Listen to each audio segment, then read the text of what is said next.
Anybody have a question? What time do you have, sir? Yeah. Any questions you'd like to ask? Huh? 10:45. 10:45, so I just been thinking for 45 minutes. Good, I ain't through yet. Go ahead, yes. Any questions you might have for me? Yes. What's the secret to success? The secret of success is for pouring yourself into whatever you do. Go all out. Don't hold anything back. A.L. Williams said, all you can do is all you can do, and all you can do is enough. But make sure you do all you can do. And when you get stuck, ask for help. Not because you're weak, but because you want to remain strong. And ask for help and don't stop until you get it. Because somebody somewhere will help you. When I was at a conference just to speak. And I was observing something I believe in. Write this down. Opportunity does not knock on every door. Opportunity does not knock on every door. Opportunity stands by silently, waiting for you to recognize it. It does not knock on every door. It stands by silently, waiting for you to recognize it. I told Darlene, you are working with people that don't have sight, and I mean, you're working with employers and teaching them how to treat people who are blind, how to treat people that are physically deformed, and you talk to people that have lost their sight and physically deformed, but you've got a message for the general public too. She said, what can I teach them? I said, you can talk about how to become successful with your eyes closed. Yes. Yes. Come on now. You're blind. And you are successful. You're blind and you got a positive attitude. You're blind and you're reinventing yourself. You are blind and you're still an entrepreneur. You're blind and you sign your own paycheck that you can't even see. And what people are going to say when they see you, if she can still be successful and independent and courageous and have grit and determination and drive, who am I to be stoppable? Who am I to feel sorry for myself? Who am I to come up with excuses or why I can't make it? No. No. I convinced myself for 14 years, not that I couldn't do what I'm doing. Now I trained for AT&T, Procter & Gamble, McDonald's Corporation, General Electric. McDonald's called me in, I did training for them, and the guy said, you've had a franchise. Haven't you? I said, no. Write this down. Make yourself stand out. Make yourself stand out. What I looked at when I looked at these motivational speakers, they had these little canned speeches they gave everywhere. Or they were just selling people up to the next seminar. There's nothing wrong with that. But I said, what I'm going to do, I'm going to sell them on their greatness right here, right now. I'm going to focus on, because Mike Williams, my mentor, write this down, The Road to Your Best Stuff. He wrote this book. You can get it on Amazon. Please get this book. The Road to Your Best Stuff. I wrote the foreword for it. Mike Williams, he's been my mentor for 47 years. Sometimes you have to believe in somebody's belief in you until your belief kicks in. Yes. He was my newsman at WBKL radio station. And he said, Brownie, he said, these guys are regurgitating a speech that they've given everywhere. It's a good speech, but you want to be flexible and versatile. He said, here's what they teach and here's what they believe. They follow the Dale Carnegie course. Two things I want you to keep in mind. Dale Carnegie, which is a good course, they say, tell them what you're going to tell them, and then tell them what you told them. He said, Brownie, make yourself stand out. They are talking about Think and Grow Rich, the Bible of the self-development industry. And they're giving people information. He said, Brownie, make yourself stand out. Number one, learn to speak extemporaneously. Become well-read. Discipline yourself to read one book a month. I started reading 3 books a month. He said, discipline yourself to create an experience. If information could change people, everybody would be skinny, rich, and happy. Make yourself stand out. Navigate an experience with your story so people leave your present feeling better about themselves, but talking about you. That's what you have to do as an entrepreneur. When you talk to people individually and collectively, they're asking 3 questions. Who are you? What do you have? Why should I care? So you want to be able to tell your story succinctly about you. Don't sell your products first, because they're going to buy you. Shake someone's hand on your right and left right now and say, you are the money. Do that right now. Say, you are the money. The money team. You are the money. You are the money. Not the products. If people don't trust you, they won't do business with you. Am I right? That's right. People do business with people they know, like, and trust. Yep. Write this down. Master communication. You got to master it. I went to BLS radio station. I'm going to be specific. In New York. At that time, my wife was Gladys Knight. I said, you want to see something? I'll just show him off. She said, what? Watch what I do. I was listening to the guys on the radio station. I went in, and the general manager, Mr. Sutton. I said, my name is Les Brown. He said, yes? Hey, Gladys, how you doing? She said, fine. I said, you know Gladys? I knew you knew. Yes. I'd like to talk to you. He said, is that right? Write this down. Act as if. Act as if. I said, you know, I've been listening to this show that's on this morning. I used to be a disc jockey. I can do that show and I get you listeners that you don't have right now. Do you want to be restored to the days when you were the dominant voice in radio here? He said, yes. I said, I can do that. He said, what do you charge? I said, $1.2 million. I didn't flinch. He said, are you serious? I said, yes. I said, when can we get started? He said, I've got to talk to my attorney. I said, I'll be here tomorrow. What time will he be here? He said, 11 o'clock. Came 11 o'clock. We left the station. We got on the elevator. Gladys said, you think he's going to do this? I said, Gladys, just watch me. Watch my energy. And I want you to practice this. It's called the as-if principle.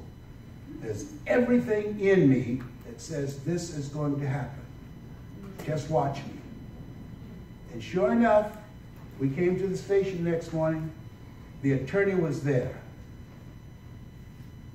He said, how are you doing? I'm great. My name is Les Brown. He said, pleased to meet you. I said, I can do this show. I want this show right now, the morning show. Not afternoon, morning, prime time. I said, your father was a dominant guy. I read your father's book, Mr. Percy. Write this down. Do your homework. I read your father's book. I know his philosophy. If you implemented what he said, you can restore everything that you've lost. So I signed the contract. His hand was trembling. And he looked at me. He said, are you sure you can do this? I said, yes. Sign the contract, man. He signed the contract. A guy named Steve Brisker was there. He was my witness, along with the Sutton's attorney. $1.1 million. The next morning, I was on Wednesday morning. He called in. He said, damn, you can do this, can't you? I said, yes, but I wasn't sure. Bye. I did the show. I did it for about a year until Harry Belafonte, Gentleman Norman Schwarzkopf, and Sidney Poitier were diagnosed with prostate cancer. I had a prostate cancer drive to encourage men to get their prostate cancer tests. And so the doctor had worked with me, said, have you ever had the test? I said, no. He said, how old are you? I said, 52. He said, never ask people to do something you have never done. I said, man, I'm not looking forward to tests like that. No, man. He said, well, you can have a finger in your butt or an embalming needle in your chest. I'll take the finger in the butt. All right. I went in, took the test, called me the next day. Mr. Brown, I need you to come into my office. I said, there's a different tone in your voice. I'm not a kid. Tell me what's happening. He said, you have prostate cancer. I said, you gotta be kidding. No. Your PSA, which stands for prostate-specific antigen, 1 to 4 is normal. Yours is over 2,000. I said, wow. I resigned the next day. And something happened that made me angry. All of a sudden said, Les Brown resigned because he has prostate cancer.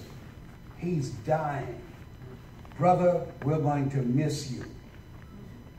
And I heard that on radio. I said, you fool, you don't know me. You put me in a casket, you fool. You telling people I'm dying, we're all dying. And I got home, the phone ringing off the hook. Les, I'm sorry, I'm sorry. Please don't be sorry for me. I got a fight on my hands. There are always fights in life. This is not going to defeat you. Some of you got some stuff you're dealing with right now. That was 21 years ago. You got to fight. And I did. But he put it out there. I was going to die. It made me angry. I said, no. I could have taken it and said, wow, he's right. Got to watch words. Got to watch words, the words that are spoken to you. Monitor what you let in. People say, oh, garbage in, garbage out. Hell no. Garbage in, garbage stays. And it shows up in your attitude. Someone looks at you and says something negative about your health, it compromises your immune system by 40%. You got to firm to yourself. That's why I have you firming things, saying things, and shaking someone's hand. Physically, I got you involved physically and verbally. Thou shalt decree a thing, and it shall be established unto you. In the beginning was the Word was God. Your word has godly power. You can speak it into existence. Where is Billionaire PA? Billionaire PA. Y'all know this man? Stand up. Stand up. Have y'all met him yet? Boy, huh? He's a bad boy. I met him when he came here. He was sleeping in his car. He spoke the life he's living now into existence. Turned down for over 440 jobs. Just coming back again and again and again and again. How many countries have you spoken in? 32 countries. Wow. He was sleeping in his truck. Came out here, had nothing, homeless. But he had will. I'm going to end on this. When I was a kid, to illustrate that somebody couldn't do something, we would say, you have as much chance of doing that as a man going to the moon. 1961, John F. Kennedy called a meeting with his staff. Said, we're going to beat the Russians to the moon. He looked at Werner von Braun and said, what will it take for us to beat the Russians to the moon? Write this down. The will to do it. The will to do it. What will it take for you to build a business? The will to do it. What will it take for you to earn your first million?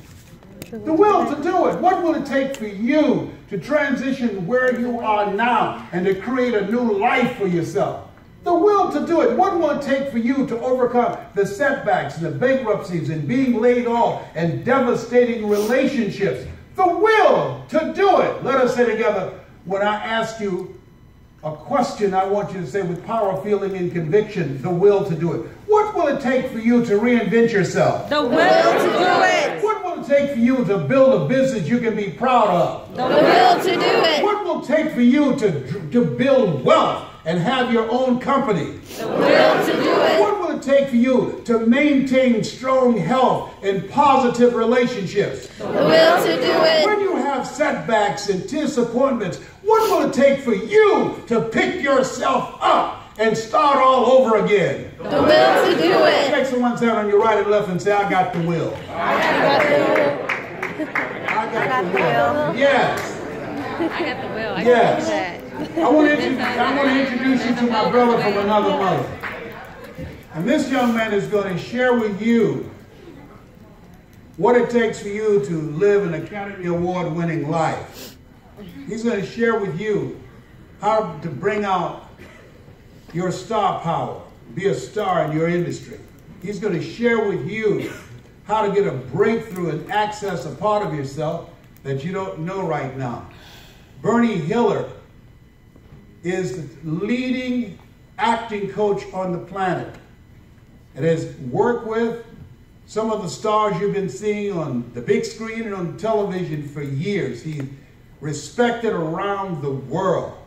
And he's going to share with you how to begin to expose the authentic power and presence you have in you to dominate your niche. Let us say together, dominate. Dominate. Take no prisoners. Take no prisoners. Eat the wounded. Eat the wounded. You've got the power. You got the power. Let's give a round of applause to Bernie Hiller, if you please. Come on, give him a tremendous round. Come on, come on. Come on. This is the film. I want you to turn the film on. Yeah, the person back there, you shouldn't smoke marijuana just because it's legal when you're working audio material. Come on, man. You've got the picture coming up. What does it mean to live an Oscar-winning life?